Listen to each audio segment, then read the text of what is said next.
Hi, I'm Dan Music, and today we're going to show you how to check the balance of your garage door. Manufacturers recommend doing this periodically, maybe once a year. To check the balance of your garage door, for safety first, it's always good to unplug the opener. To do that, we come up here, pull the cord from the opener.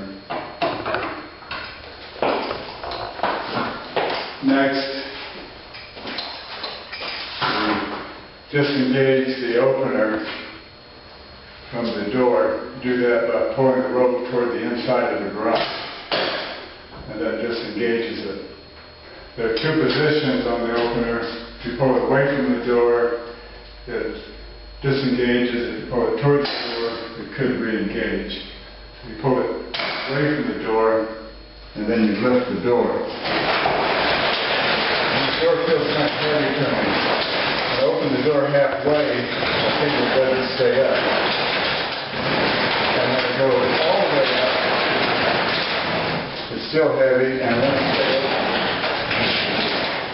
Typically, when a door won't stay open, it needs at least half a turn of tension. And we're going to close the door and add about half a turn to 3/4 of a turn. I'm pretty familiar with these doors, and when it's as heavy as it is, even with it open, I usually add like 3/4 of a turn. So to do that, I use winding bars that are marked for safety with tape. We come up here, set the ladder just more towards the center of the spring. I want to stay out of the path of the cones. A lot of injuries have happened over the years when people are in the path of the cone, so stay away from that. To adjust the spring, you'll need winding bars. Most cones have a 1/2-inch hole on them. These winding bars have 1/2-inch ends. You never want to use a screwdriver, punches, anything like that. 1/2-inch hole, 1/2-inch bar. In order to keep the shaft from turning, if you only have one spring on the door, use a vice grip to hold the shaft. The vice grip serves the purpose of an extra employee. About 6 inches from the end, you put your vice grip up here, you adjust it so that it fits snugly. The top of the vice grip is against the header, you squeeze it tight. This will keep the shaft from turning. We insert the bar. When you hear the click, it means it's all the way in. 3/8 open end wrench. Loosen one set screw. Bring it around, loosen the other set screw. As I loosen it, the spring pulls down. We will now add 3/4 turns. Raise the bar 90 degrees. Notice that I'm out of the path of the winding cone. Grab the second bar from the bottom, lift up on it. If something should happen and it slip, and if your hand is up here and it slips, your hand goes into the set screws, it can do some damage. That's 1/4 turn, another 1/4 turn. Notice that I'm standing away from this. If the spring were to suddenly break at the other end, this bar would go flying up, hit me in the head, punch out an eye. It's not safe.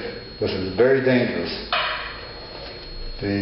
Go up one more time. Insert the bar. This is pretty quick. The bars are marked, so I know that the bar is all the way in. At this point, I'm going to mark the end of the shaft. About 1/8 of an inch just beyond the winding cone. And to tighten the set screws, I'm going to stretch the spring a little bit before we tighten the set screws. The reason we do this is that if you just tighten it up the way it is, the coil sometimes will stick and bind and the door won't close all the way.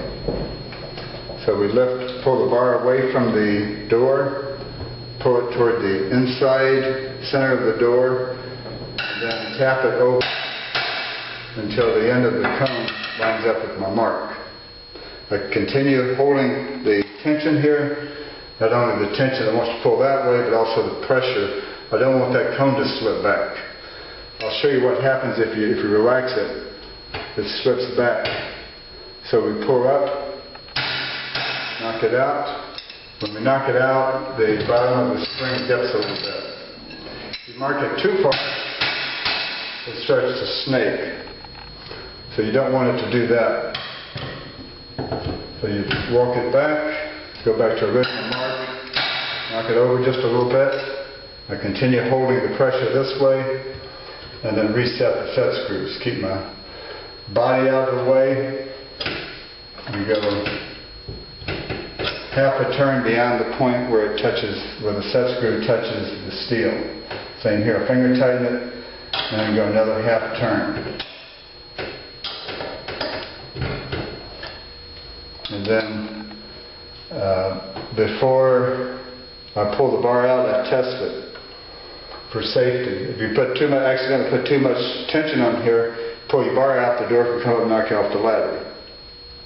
Put the second bar in, remove the first bar, pull it down a little bit, see what happens. If it doesn't come up, it's not too strong.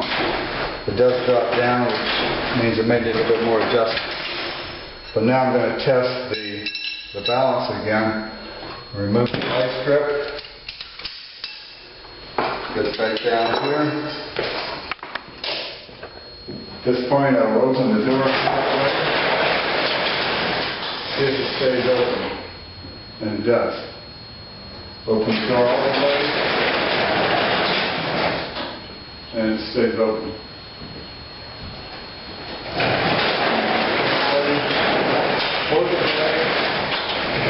At this point it stays. Halfway it stays. Go 3 sections down and it stays. Go all the way down. Stays on the floor. This is a balanced door.